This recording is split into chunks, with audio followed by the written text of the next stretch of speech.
The compliment is not really to me, it's the compliment to the concept and the character. Hello everybody, this is Amithabh Bachchan and I'm privileged to have Nag Ashwin here, the director of Kalki. Full privilege. And it's 8 o'clock in the morning here in Mumbai. And I've just come back at about 3 in the morning after seeing Kalki for the third time. And just cannot explain the wonder and the experience that all my friends, we watched the film again. And so I thought that there are many aspects of the film, Nagi, which a lot of people put questions to. And in my mind also, there is a lot that comes to me when I think about Kalki. Explain not just to me, but to the audience in general, how you thought of. When we spoke to Priyanka and Sapna, they said, after the last film, they waited and asked you what you're going to do next, and you said, I don't know. And almost after a year or so, you went to them and said, I have something. And after that, Priyanka was saying that after hearing it, I couldn't sleep for a couple of days. And then she rang up Sapna and said, we have to start getting to work on this. So, what went through your mind and how did you conceive this? To be very honest, sir, I thought this story would be probably one of the last films I'll ever make. I thought this would be my retirement film. But yeah. And well, we won't let you do that. Yeah. And I had like a smaller story, maybe something that was not as ambitious as this, that I wanted to start off with.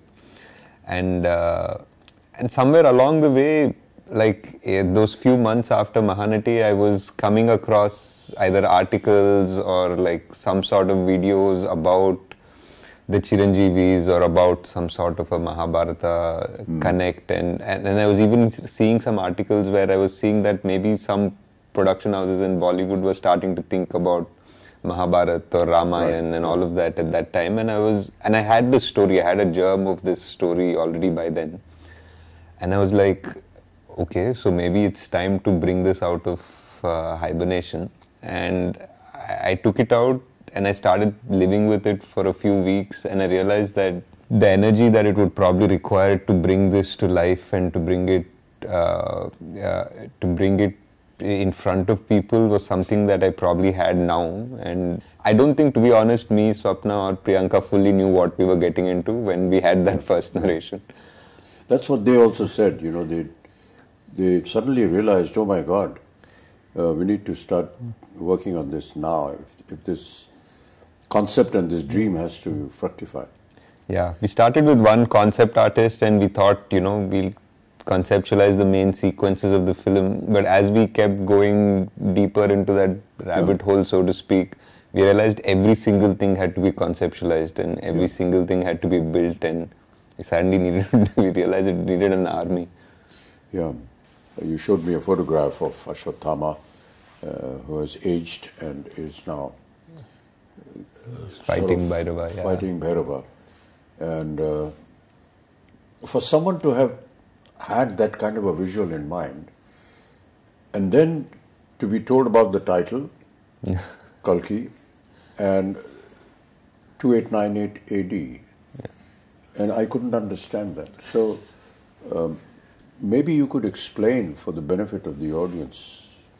Core of the story was the first scene, in a way. So 6,000 years after the death of Krishna. Which is what comes in the subtitle. Yeah. So 6,000 years have passed ever since Krishna gave the shrap to Ashwathama. So 6,000 years after when Krishna is said to have left his body was 3,102 BC, so to speak. So exactly that would lead up to 2898. The story of Ashwathama happens after the 18 days of the Kurukshetra. Yeah. It happens at the very end, like after the victory, after everything. This is probably 18 days of the war for Kurukshetra. Yeah. After the 18 days of the war, this is the last thing that happens in the Mahabharata, so to speak. The most important confrontation between the Pandavas and the last Kaurava, so to speak. Yeah. So I felt that this was the ending of this story, sort of, but it's also the beginning of another story. Yes. And it doesn't finish. Like, I feel it's not finished. We just, even in the Mahabharata, for what I have read, it just is like Ashwathama is cursed and he walks into the woods. Like, he leaves Krishna and Bhima and everybody aside and he walks into the woods. We don't know what happened to him. So that's like a starting of a story. Now I wanted to know, like, if this man is cursed and he has been witnessing this entire Kali Yuga, like, that's the most interesting thought process. Like, because he is this ultimate warrior, but he's not interfering in the events of the Kali Yuga because he has a larger purpose.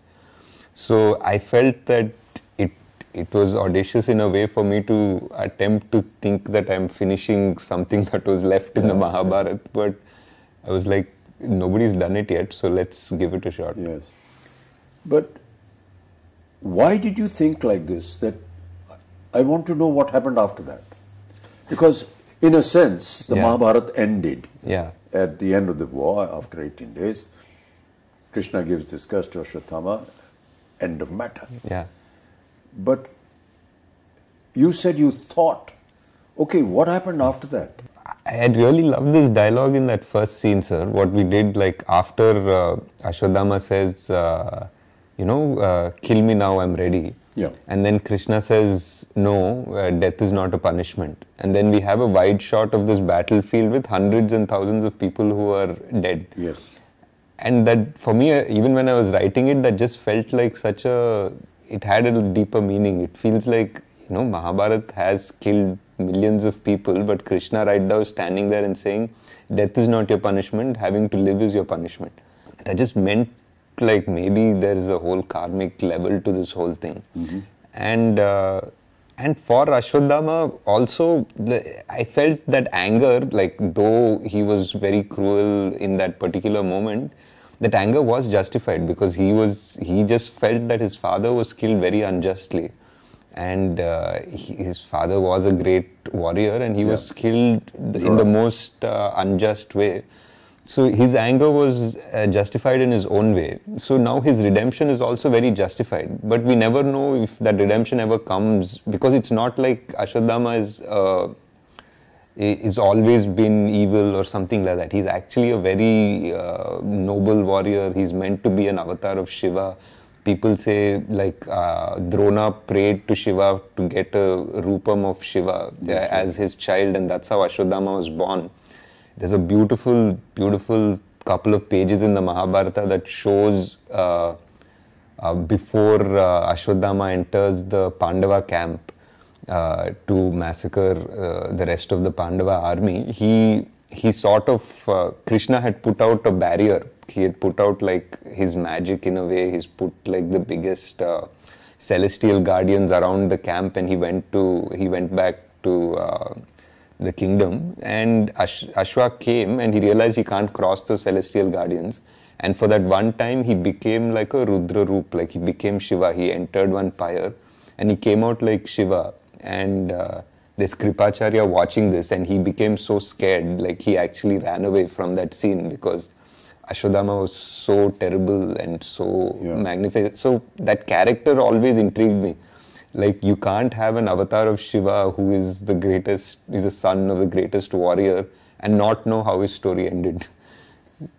So that was the point of evolution of the idea and thought of how to continue with this. Yeah. And he wasn't also, like, the most popular Mahabharata character, because from what we've usually exposed to in serials or books or anything, we know about the main ones.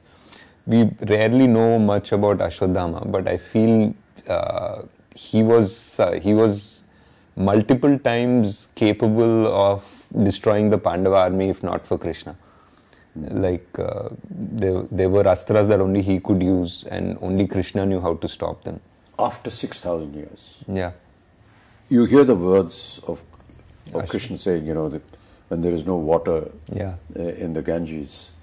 And these were all very symbolic but very pertinent little things that kept coming up. How did you conceive that the futuristic world 6,000 years from now is going to be looking like this? There were a lot of things that we try to extrapolate, sir. Like, for example, there is massive drought now. There is clean air is already such a problem in so many places in China or even Delhi, for that matter, that buying air is going to become a common thing. It's actually become a common thing already. And the fact that physical currency is not going to exist has already happened. So a lot of things that when we started writing we thought were very futuristic have already happened by the time the film released. And we had to just try to understand that if there is no water and the biggest problem is fertility, I feel, like of man and of the soil. Like, those are the two biggest things that will change the world. If human beings suddenly become infertile to a certain level, we just have barely 100 years before we go extinct, in a way. And if the soil stops being kind to us and it becomes dead in a way, then how much synthetic food are you going to develop, and how will that society be that lives only on synthetic food? So those are the two big things we tried to explore, though we didn't have time to really get into the details of it, but that was the thought process. During the portion when they were designing all this, were there any questions that ever arose in your mind? Multiple, sir. There were, because like almost everything, because when you're trying to design a whole world with an ecosystem, with an economy, with all of that, there'll be so many contradictions. Like even just the architecture of things, there'll be like, what are your vehicles running on? Like, if it's running on this, then why don't these people have access to it? And what access does the complex have? So suddenly we're designing a whole world, right from the economy to its power systems to grid to like, what do people do? How are they making money? And is there a welfare system in this world? Like, there's so much discussion, and after I think 5-6 days of brainstorming, we usually just stop and say, enough, let's get back to the story. I was talking to some people about Shambhala and what it was, and that is something that they said, that this Shambhala is something that is under the earth. It's there in the Buddhist thought process.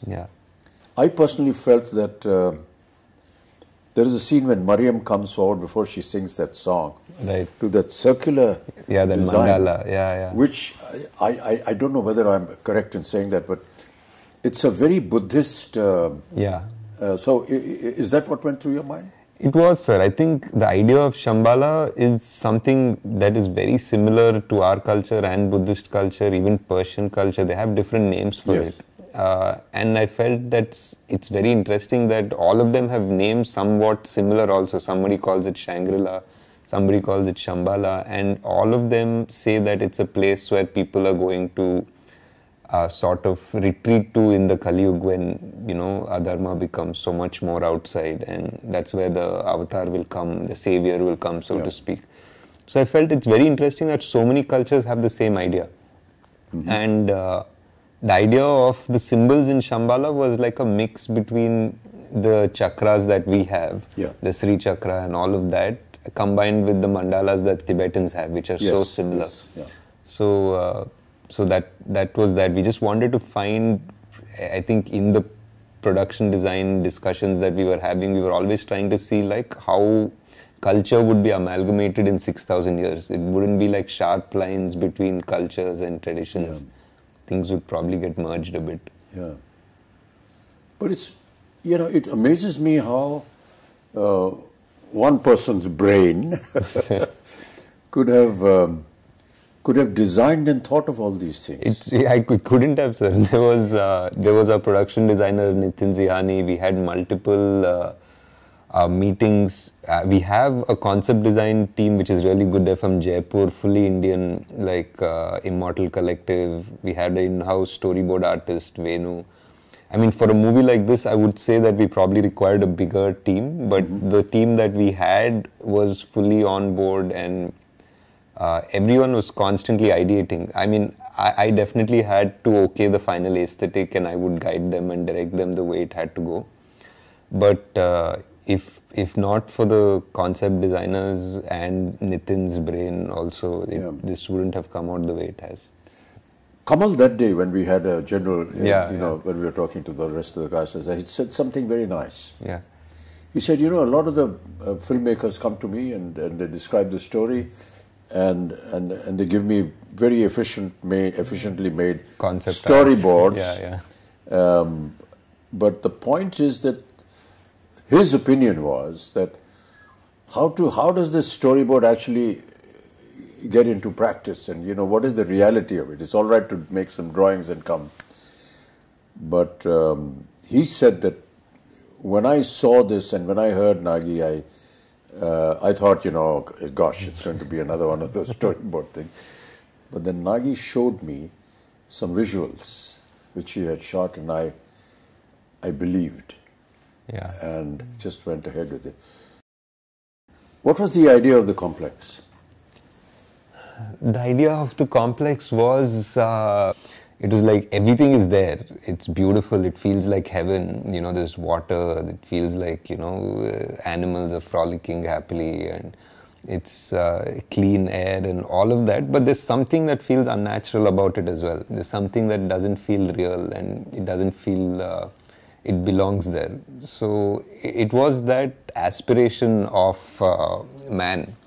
I feel that when you go to the complex in the film, there is this idea that you need 1 million units to enter the complex in this world. That idea was like a creative idea of yours? Yeah, it was a creative idea. It was something to give a goal to Prabhas' character, and everybody in that world they basically were working around that goal. They wanted to make 1 million units to get into the complex. But my idea was that you can't make 1 million units by being straightforward. The complex wants you to backstab each other. The complex wants you to fight amongst each other to make that 1 million units, and they're just going to be at peace because these people are never going to unite. That is what is happening in Kali Yuga, Yeah. This whole backstabbing and everything. Everyone wants to grab and go on to the top. Correct. That famous story about all of us. We are all like cockroaches, and everyone wants to go up, and reach the top of the lid of the bottle where they're in.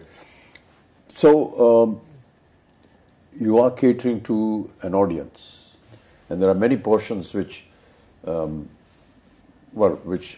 felt, as somebody who's been in the film industry, could understand that, okay, we are playing to the gallery. Yeah. This is Prabhas. For sure. This is a Telugu film. And Prabhas is Telugu. And you have to understand that he's massive, and he's godlike there. So many elements which a lot of people felt in the first half, because of its length and so on and so forth, at times they were not able to understand, or say, come on, let's get on with the story. But the fact is that it's like an intro to the hero of the film, but not just the hero of the film, but also the hero for the Telugu-speaking nation. And that is something that, people perhaps overlook. But we have to give it to them. At the same time, giving out to the audience, I've never lost a fight and I never will. Which are actually Krishna's words. And you've given it to Prabhas, to Bhairav. True. But the point is that for the common language that the Telugu nation that is gaga over Prabhas, it has an alternate meaning as well. Also, And that is, those are the claptraps. So I just felt it was a wonderful amalgamation of playing to the gallery, yet not entirely submitting yourself to them. It was a tricky line, sir, for sure. That's a very thin line.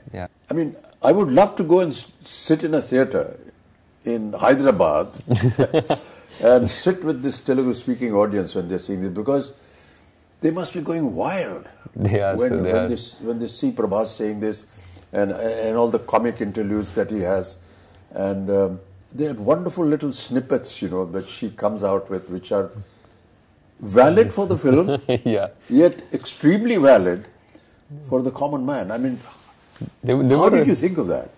Like you're saying, it's a very thin line, sir. Like, there were a few things in his intro, for example. Like, I think a new audience from Paris wouldn't make anything of it. Because there's a hologram that is glitching, it says possible rebel, 5-star bounty. Yeah. And then it just glitches just for a moment right next to Prabhas and says rebel star for like an instant. And that's a claptrap for sure. Yes. And but for anybody on the outside, it doesn't make any difference. It was hard to design something like that.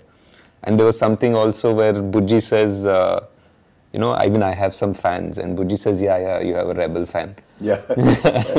and again, for another audience, it doesn't make any difference because he was a rebel. We established that.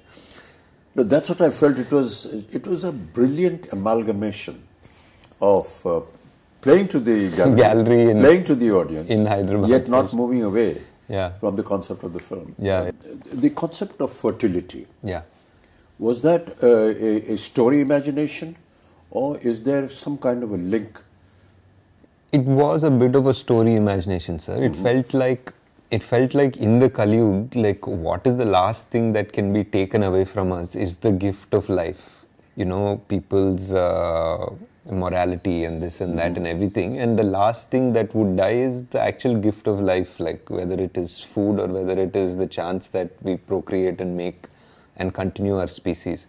So just the fact that, that there was a dialogue which said that I will be born in the last womb of the Kali Yuga. So that was there in one of the earlier drafts, and it felt like that was the most dramatic way to introduce our savior. And a lot of questions being asked is, how do you manage to perform when you don't have the props around you? We really tried in this film to build as much as we could, sir. Like whether it was the off sector where there was desert and the truck and everything, or Shambhala, the bridge.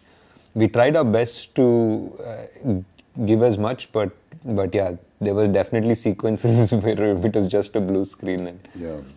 We all know that, Indian cinema works on poetic justice. Yeah. And I keep quoting this from my father, who used to watch a film during his last days every evening, and I was to ask him, what is there in watching a film? So he used to say that, I get to see poetic justice in 3 hours. So during the length of the film, at the end of the film, there's poetic justice. To bring that kind of poetic justice in Kalki, in the Mahabharata, is it going to be factual? Is it not? I mean, this we will discover in part 2.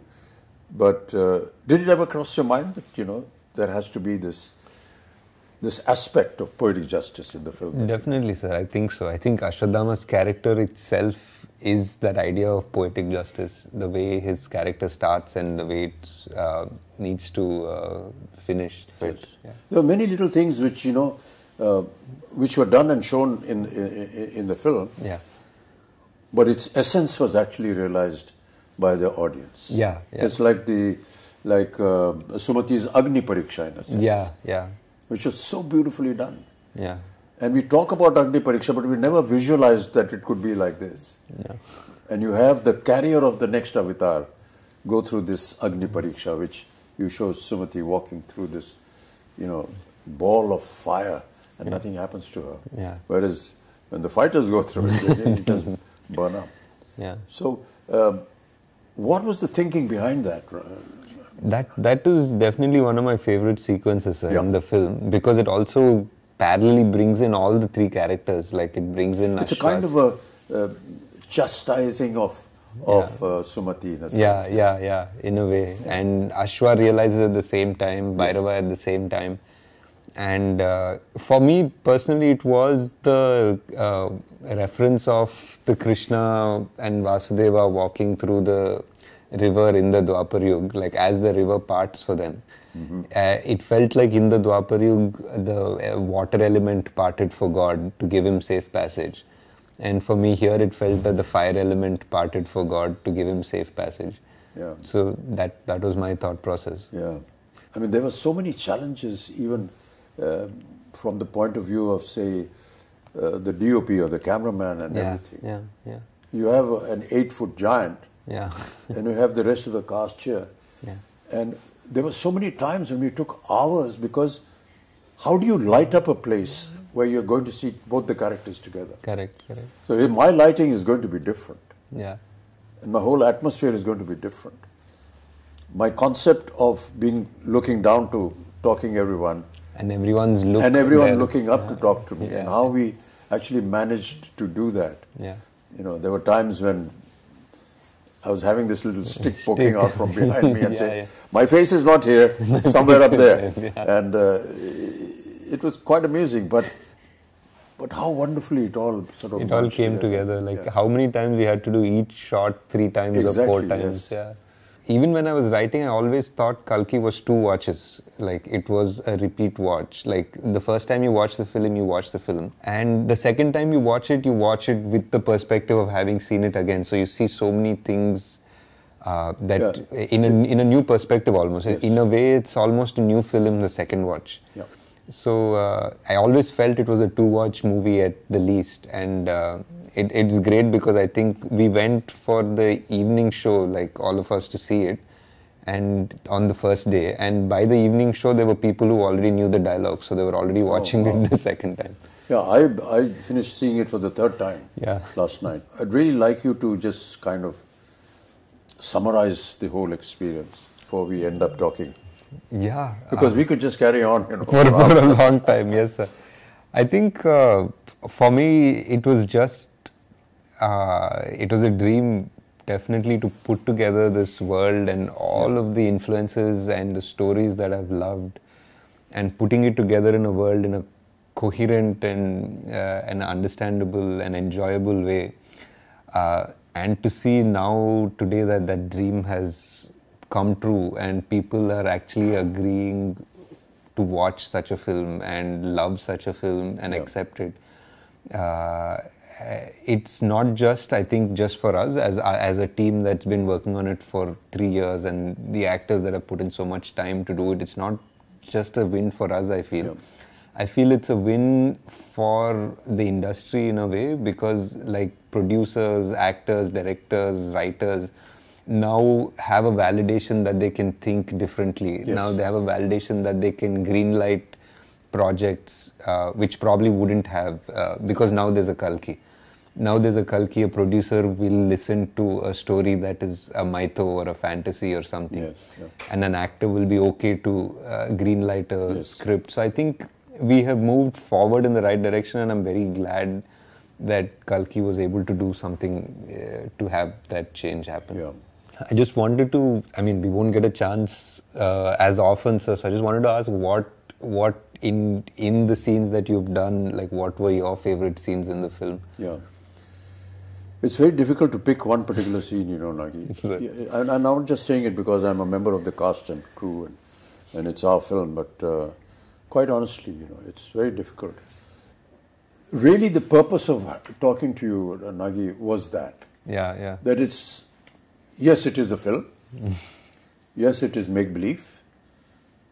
But it's make-believe. It's the belief that we want you to go and see, because it's been made with belief.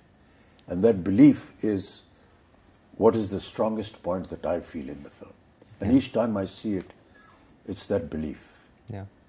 I hope that, the audiences will go and see this film with the kind of interpretation that Nagi, the director, had, and his vision, and the way he has explained the many aspects of the story. It's a film that anybody will identify with, because it's, good over evil, and all our films are like that. Yeah.